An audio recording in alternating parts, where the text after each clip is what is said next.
Bienvenue dans le monde fantastique des trains au Japon, vous allez voir, c'est passionnant. Si, c'est passionnant. Mais avant de commencer, voici une liste des trains dont on ne parlera pas dans cette vidéo. Le 7 Star Kyushu. Le train le plus luxueux du Japon, il faut réserver 8 mois à l'avance et c'est sur dossier. Et accessoirement, c'est 10 000 € le trajet.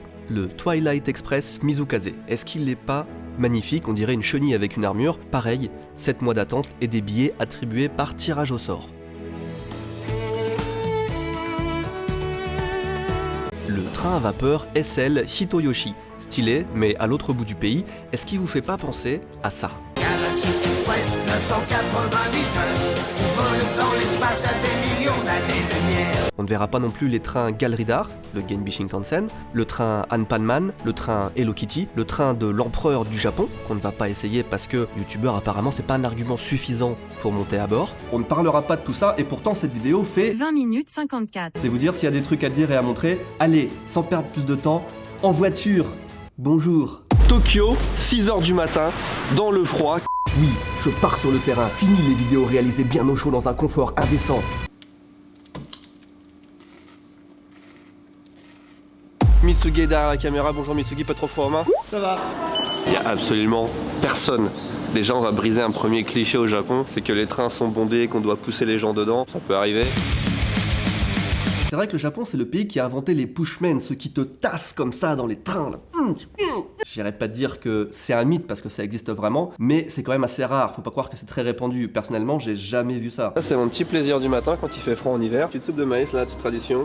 Hop, 1 €. C'est les grains de maïs qui sont coincés dans le fond, tu connais. Hein.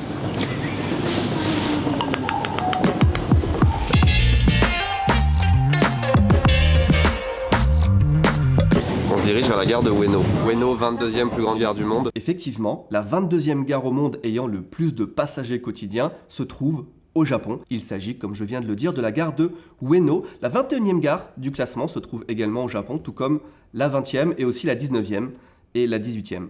Et toutes les autres avant ça, en fait, puisque les 23 gares les plus fréquentées au monde sont toutes au Japon, et dans le top 50, il y en a même que 5 qui sont dans un autre pays. Alors, je vais toutes vous les présenter. En tête de liste, on a Shinjuku. J'ai passé 24 heures dans la station d'ailleurs, et waouh, qu'est-ce que c'est grand. Ensuite, on a Shibuya, et c'est marrant parce que c'est là que cette liste commence déjà à être chiante, donc on va s'arrêter là. Si nous sommes à Ueno, c'est que Ueno, c'est la gare qui va nous amener au pied du Shinkansen, l'équivalent du TGV japonais, et c'est le Shinkansen qui va nous amener dans le nord-est du Japon. Le Shinkansen, c'est l'un des trains les plus rapides au monde. Quand il passe, ça fait comme ça là.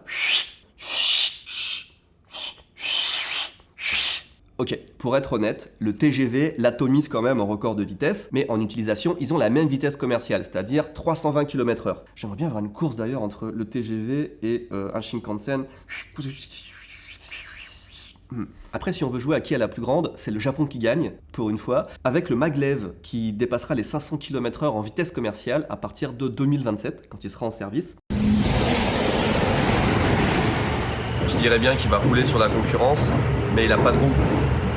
Maglev, ça veut dire Magnetic Levitation. C'est un train à sustentation électromagnétique. Dans les véhicules, mais aussi sur la voie et sur les côtés, de puissants champs magnétiques repoussent le train pour qu'il puisse léviter et être guidé au-dessus du parcours. Il y a quelqu'un qui travaille à SI Japon qui s'appelle Fanny. Est-ce que tu la connais, Mitsu? Non. Eh bien, Fanny nous a préparé tout un itinéraire pour aujourd'hui et demain. Elle nous a même fait les petits plans, quelle machine utiliser, comment tu... Pour moi, c'est celle-là. Ça me fait chier, on va plutôt aller au guichet. Donc au guichet, c'était beaucoup plus simple puisqu'on m'a expliqué qu'il fallait que j'aille à la borne. On a tous nos tickets pour le week-end et en plus, est-ce qu'on n'aurait pas un sponsor qui vient de sortir, un sponsor Magic. Magic The Gathering, c'est le sponsor de cette vidéo et j'en suis tellement content. Vous connaissez évidemment les cartes à collectionner Magic. Si je dis pas de bêtises, c'est eux qui ont inventé carrément le TCG, c'est-à-dire les Trading Card Game, les cartes à collectionner et à échanger. J'ai découvert ça dans les années 90, je crois, c'est le premier jeu de cartes auquel j'ai joué. Et ce qui est bien, c'est qu'il y a plusieurs façons de s'intéresser à Magic. Ça peut être l'esprit compétition parce que c'est très compétitif, mais ça peut être aussi l'esprit collection parce que c'est magnifique. Et là, ils viennent de sortir un nouveau set qui s'appelle Kamigawa, c'est le deuxième set Kamigawa. Le premier, ça se passait dans un Japon traditionnel et celui-ci se passe dans un Japon futuriste du futur. Kamigawa, ça se passe dans un Tokyo du futur, un néo-Tokyo. Sur le papier, c'est magnifique, ça ressemble à ça. En vrai, je vous cache pas que Tokyo à côté de chez moi, ça ressemble plutôt à ça. Non, en vrai, c'est très beau. Il y a des coins magnifiques à Tokyo, au Japon, c'est très beau. Le truc qui est dingue avec Magic, si vous connaissez pas, c'est qu'ils sortent des nouvelles extensions régulièrement. Et quand ils en sortent une, non seulement ils sortent une extension, mais ils sortent aussi tout un univers. Là, en l'occurrence, ils ont vraiment mis le paquet. Ils ont des illustrateurs incroyables qui ont travaillé dessus, ni plus ni moins que l'illustrateur de Ken le Survivant. Il y a l'illustrateur qui fait Metal Gear Solid. Moi, c'est que des trucs qui me renvoient à des bons souvenirs. Ils ont fait un clip avec Hatsune Miku.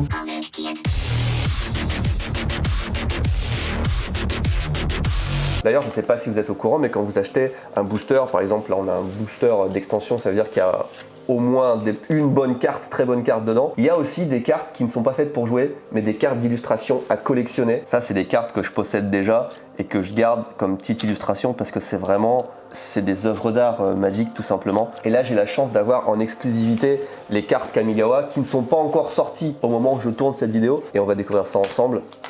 Ce petit plaisir d'ouvrir un booster à chaque fois.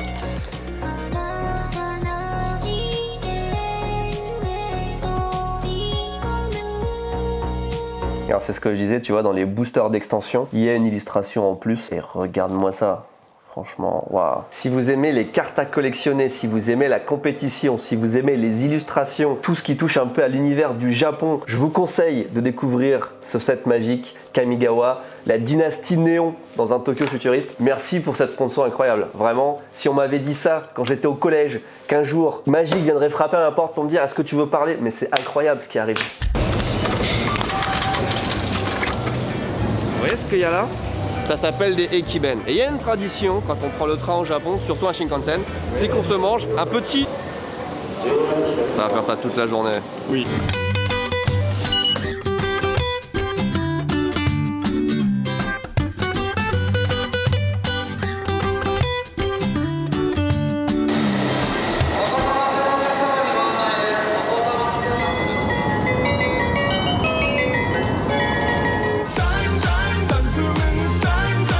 Qu'est-ce qu'on peut dire sur le Shinkansen? Première chose à savoir, il n'y a pas un Shinkansen, mais des Shinkansen. On a le Asahi, le Hayate, le Hikari, le Kagayaki, le Kodama, le Mizuho, le Nozomi, le Sakura, le Yamabiko, et celui dans lequel nous sommes, le Hayabusa. Ils sont connus pour leur vitesse, leur confort, et aussi leur prix, qui pique un peu.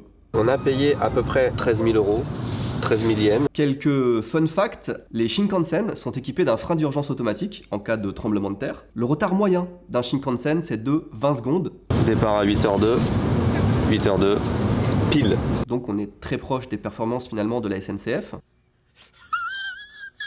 On peut argumenter que c'est le moyen de locomotion le plus sûr du monde, même devant l'avion ou l'ascenseur, puisque en 57 ans d'exploitation, il n'y a eu aucun accident mortel, avec en moyenne 1 million de passagers par jour. On peut en déduire qu'on a à peu près autant de chances de mourir en prenant le Shinkansen qu'en épluchant une banane. Et enfin, dans le Shinkansen, il y a 3 classes. D'abord, il y a la classe normale, pour les pauvres. On remarque déjà la place énorme qu'il y a en fait.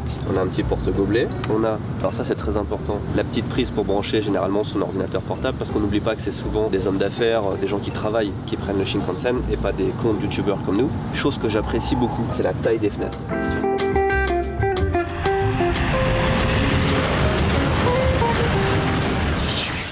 Ensuite, on a ce qu'on appelle les Green Cards, qui est l'équivalent de, pas la première classe, mais du coup la business class, avec de meilleurs fauteuils. Et au-dessus, on a la grande classe, plus chère, plus exclusif, et réservée à une élite, puisque seuls les gens les plus fortunés peuvent se permettre de s'acheter un billet. Alors, le petit tour des options qu'on a, une lumière que... Non, en vrai, le meilleur truc, ce sont les sièges, parce qu'on a toutes les positions possibles et imaginables.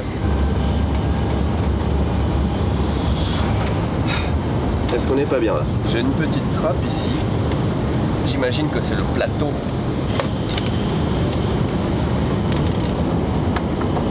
Est-ce que ce serait pas des petits chaussons? Ah si, dernière chose, vous savez que le Japon, oui, c'est le pays des trains, mais c'est aussi le pays des toilettes. Et a fortiori, c'est le pays des toilettes dans les trains, qui sont assez bluffantes, et dans toutes les classes. Ça, c'est la partie toilette, c'est la partie la plus bruyante du train. Regardez-moi ça. Hop, on a les toilettes pour hommes qui sont des pissotières. Ici, on a les toilettes classiques. Les toilettes d'un Shinkansen, c'est déjà plus propre que 99% des toilettes publiques en France. sauter aux toilettes avant d'y aller, c'est maintenant ou jamais. Allez. Vas-y, montre-nous.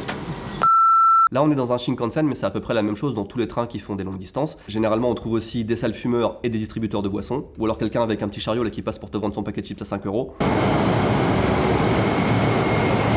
Entre deux trains, on a juste 40 minutes pour vous présenter toute la ville de Ichinoseki. Numéro 1 derrière moi, la gare, le poste de police, la cabine téléphonique, l'office du tourisme, le karaoké, l'opticien, le pressing, le parking, la station-service, les toilettes publiques. Voilà. C'est dur de juger une ville en quelques dizaines de minutes, mais on a l'air de bien se faire chier quand même à... Quoi, Ichinomaki, le train, Pokémon, on s'est déplacé pour ça, je découvre vraiment en même temps que vous. Alors en gros, apparemment, c'est Fanny qui nous a donné l'information. C'est là, on est un petit peu dans la région qui a été la plus touchée par le tremblement de terre et le tsunami de 2011. Et du coup, en fait, ce partenariat avec Pokémon et ce train-là, il date de ce moment-là. Et c'est un petit peu pour redonner le sourire aux enfants qui ont vécu la catastrophe du coup. J'ai envie de dire, heureusement qu'il y a ça, parce qu'on est quand même aussi dans un... On est dans une ville qui est... comment dire? Y a rien. Le parking à vélo. Au Japon, on trouve plein de trains spéciaux, souvent en rapport avec des animés. Alors la plupart ne circulent que temporairement pour des événements spéciaux. Par exemple, je vous parlais de Galaxy Express 999 en début de vidéo. Devinez ce que les Japonais ont fait le 9 septembre 2009. Galaxy Express 999. Parfois c'est juste de la déco et parfois ça va un peu plus loin. Là en l'occurrence pour le train Pokémon c'est vraiment... c'est Pokémon quoi, c'est jaune. Allez, c'est parti pour 1h50 de fun avec Pikachu.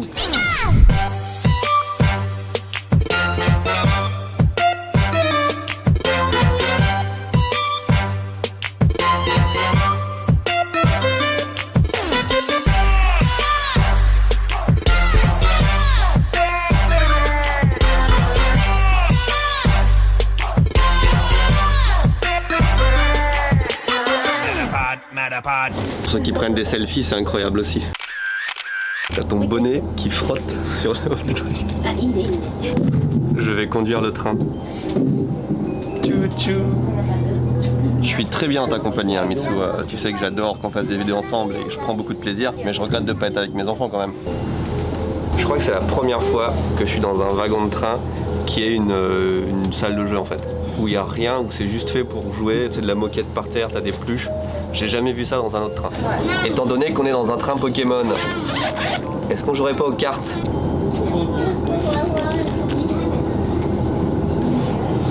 Moi, ce que j'aime beaucoup dans les cartes Magic, c'est que les designs ils sont toujours incroyables. Les dessins ils sont ouf. Ouais, c'est ce que je disais dans la sponsor, c'est des œuvres d'art. Le truc qui est intéressant, c'est que non seulement on est dans un train Pikachu, dans une salle de jeu Pikachu, dans un train Pikachu. Très sympa en vrai, hein. On fait que des petits trajets de 2 heures, mais c'est 2 heures qui passent très vite. Très sympa. Oh, regarde, il y a un Pikachu accueil aussi là-bas. Arrivé à Kessen-Numa. Qu'est-ce qu'il peut bien y avoir à Kessen-Numa? Ça m'a pas l'air non plus très animé pour être honnête. Fanny nous a peut-être préparé des trucs. Imaginez la voix de Fanny hein, qui lit. Une fois arrivé à Kessen-Numa, il vous reste approximativement 1h30 pour faire des activités ou manger. Il y a un musée du requin avec des aquariums complètement gelés et des poissons morts. Bah là, ça me tente bien. 7 days since she left, I'm still amazed. The way she dressed, I mean, woof. The way she smelled, made my every cell scream rum, bum, bum, bum. Huh.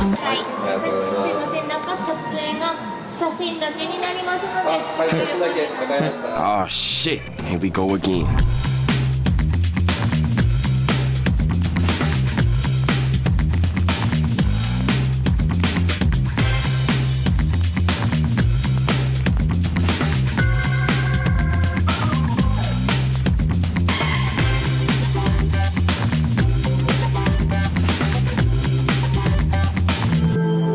Je m'attendais pas à ça, mais c'est l'endroit le plus space, regarde-moi ça. Je sais pas si c'est du génie ou si c'est une horreur. On est dans un frigo, il fait moins 20 degrés, il y a des poissons morts congelés partout autour de nous. What the fuck? La dame m'a dit que la lumière va s'éteindre et va y avoir un projection mapping. Ok, elle a dit aussi ne touchez pas la glace, parce que c'est froid. Alors pour petite info, je sais qu'au Japon, il y avait une patinoire. Vous êtes... c'est aussi à ça que ça sert, hein, les trains japonais, découvrir des endroits atypiques, que ce soit un arrêt de train sans sortie, aménagé juste pour regarder la vue, ou un quai donnant sur la mer tout au bout d'une voie, ou encore un aquarium rempli de poissons morts. Mais attendez, parce que ça, c'est pas tout. On a un vaste réseau de trains, de voies ferrées, mais les entreprises qui contrôlent tout ça sont loin de s'arrêter là. Prenons la plus grande, de loin la plus grande, la JR pour Japan Railway, qui contrôle le Shinkansen, le futur maglev dont on parlait, et la majorité des trains en fait, hein, que ce soit les trains de banlieue ou les grandes lignes, même le train Pokémon, c'était eux. Il y a plus d'une centaine de compagnies de trains au Japon, plus de 200 même si on regroupe les compagnies de métro, de tram, etc. C'est absolument énorme. Et je pense que la JR, en termes de passagers et aussi en revenus, c'est autant que l'ensemble des 200 autres. Donc la JR, c'est un mastodonte.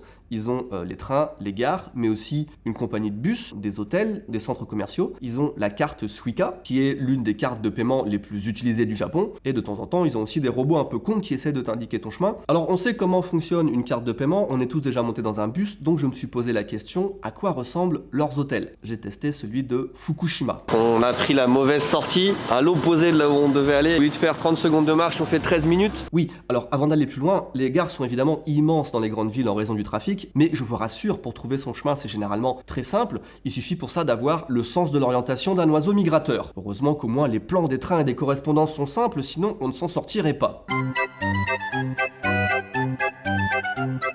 Là, on a vraiment la station qui est là et l'hôtel qui est là. Les bâtiments sont vraiment collés. Il n'y a que 2 cons en fait pour faire tout le tour. S'il y a un room service, on essaye le room service, mais je pense pas. Hop. On a 2 cintres et un fait braise. Classique. La salle de bain en plastique. Bon, ça va, hein. Franchement.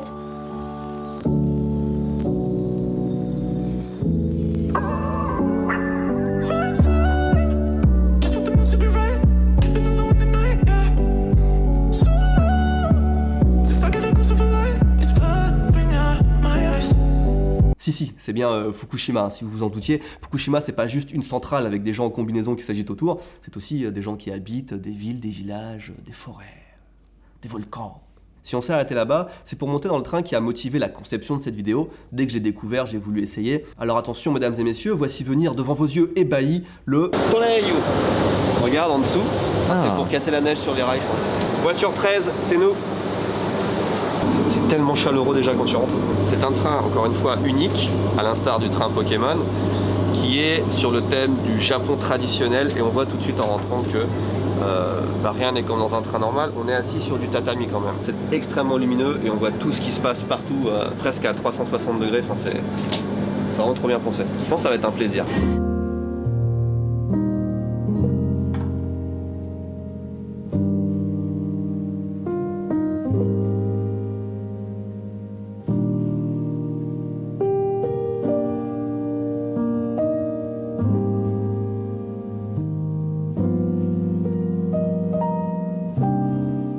On est dans un train, les pieds dans l'eau chaude. C'est quand même lunaire comme situation.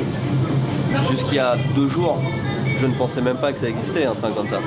Oui, ils savent nous surprendre les Japonais au sujet des trains. Et encore, tout ce qu'on a vu dans cette vidéo, c'est juste la surface. On avait déjà parlé par exemple de cette station de train dont le chef de gare est un chat. On avait déjà parlé aussi des wagons qui sont réservés aux femmes. On a, il me semble, déjà évoqué les otaku des trains. Il y a tellement de choses à dire. Et d'ailleurs, je vais m'arrêter un petit peu là-dessus quand même parce que c'est fascinant. Il y a un nombre assez considérable de Japonais qui sont passionnés de train. À une époque même, le métier que voulaient faire le plus les enfants japonais, c'était conducteur de train. C'était évidemment avant de savoir qu'on pouvait gagner de l'argent en jouant à des jeux vidéo sur YouTube.